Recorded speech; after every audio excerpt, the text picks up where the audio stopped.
I just got off that bus, the 61 Airway Heights bus, and I am in Airway Heights. And I got off the bus there because it was turning away from the main road, and it might go back there, but right now I'm going to walk back into town such as it is. And I don't know where I am. And as you can tell right away, this area is not the most attractive example of urbanism I've ever seen. So maybe that's the temporary bus stop I should have gotten off at. And I still have to turn right at this red light to walk into the center of town, such as it is. And then over here on the left, you have a parking lot and a Walmart shopping center and several other places. I could go to Taco Bell if I want to, which I kind of want to, but mostly don't. And, I've said before when I make these videos, I don't go out to make hatchet jobs or just show what I don't like or something, but I do have to admit that this right here, this is not my, most tranquil and beautiful nature walk I've ever been on. This is Highway 2, which is Main Street through town, so to speak. This is also a road that goes, we took it to go out to Davenport, then it goes west of Puget Sound. In front of us and behind us, it turns to the north and then goes east across Montana. But here, just a highway through a city. One other thing to mention, Airway Heights is a incorporated city, so this is not just an area with a name. This is an actual city with a population of 10,000 people, located in Spokane County, just west of the city of Spokane. Okay, so I guess that is a correction. I was not really in Airway Heights then. This is entering Airway Heights, established 1955, and even compared to what I was expecting, this is a very not dense city. It doesn't feel even like a commercial city at all right here. We just have empty fields. Over there we do have some things. So this is an example of something. So for example, when we were in Spokane Valley, that had a lot of sprawl and a lot of, strody businesses, but at least, there was a lot of retail and housing there as well. And here, maybe there's more in a while, but, there's a lot of unused land here. This might be confusing since the city of Kalispell is far from here, or relatively far from here in Montana. We've been here before, but the Kalispell tribe also has a reservation and owns a casino here in this direction where we're not going to go today. So there is some interesting cultural and historical stuff going on here, even if might not be totally apparent from here. So about the name Airway Heights, Airway is because we are close to two air installations. The Spokane International Airport, Geiger Spokane International Airport, which is behind me, and then in front of me in a couple miles is Fairchild Air Force Base. And Heights is related to that because unlike the terrain of Spokane, which has a lot of hills and cliffs and valleys and canyons, we are on a big wide plateau west of Spokane. Really goes until Cascade Mountains, more or less. And so that's why they put air facilities here, the runways, because you have unimpeded places to take off and land. So that is the raison d'etre of Spokane Heights. So still walking along. The next intersection, there might be something like a center of town.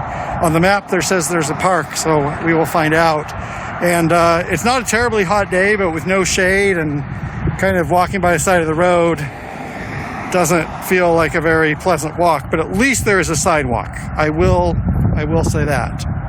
So another thing I've been surprised about here is look at this vacancy. Look at this unused warehouse building. And my assumption would be because it's supporting an airport and an air base that, even if it wasn't aesthetic, the economy would be jumping here and it would be full of businesses. And it really doesn't seem to be that active compared to what I thought it would be like. And a lot of times, especially lately, because housing is such an issue, yeah, I see stuff that's not appealing. I see towns that are really sprawly and, not very aesthetic and aren't places I want to live. But I'm like, with housing what it is, all of that, if people can live there, it's good. But this is just ugly, and I don't think people are getting a lot out of it. Okay, so to be fair, once we get off of Highway 2, you do see, some nice little residential neighborhoods. Nothing extraordinary, but they seem pretty fine. And like I've said, in a lot of places, this is type of neighborhood I more or less grew up in. And over here, there might be some type of park thing. So let's see if taking a rest in a park makes me feel better. So this is Sunset Park, and I'm already feeling a lot better. I might feeling even better when I go and see this fountain. I'm easily bribed by a park.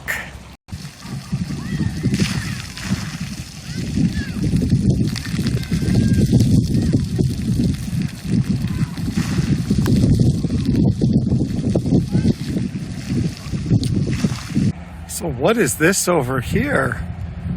I have a suspicion, but I'm going to go and see if my suspicion is correct. I thought these were some type of echoing devices for resonating sound. Like if you've ever been to the top of Council Crest, there's a spot where you can sit and the echoes all bounce off each other. And so I've been walking around saying, hey, hey, hey. Oh, this is rotating though, isn't it? Did I see it move? Mysterious.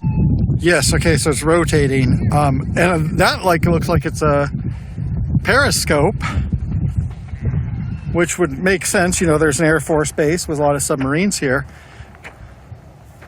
I don't know. That's caught my attention for a minute. I guess this is like metal mushroom Stonehenge or something. So this isn't the most deluxe or largest park I've ever seen, especially compared to some places around Spokane County where there's really nice big parks, even in places you wouldn't expect it. But it's certainly, I feel like I'm actually in a community now. And also more objectively, I have some shade and it's a little bit quieter here. So this park really changed my opinion of Airway Heights. So around here we have new housing developments. Maybe not my ideal way of life, but I feel right now about housing is like pizza. Even when it's bad, it's good. Except you probably don't want anchovies on either. So, getting to see this other side of town that does have some pretty pleasant residential areas and has a nice park. It's still not my ideal snotty urbanist paradise, but it is not as bad as when I was along Highway 2 and I was like, what is this wasteland? There's one other thing I want to see, and I'm going to kind of turn around and find a bus stop.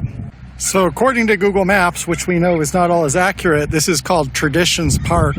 When I saw it on the map, I thought it might be an older park and might have some type of historical marker. So if that is the name, it's somewhat ironic because this park looks very plain, not in a bad way.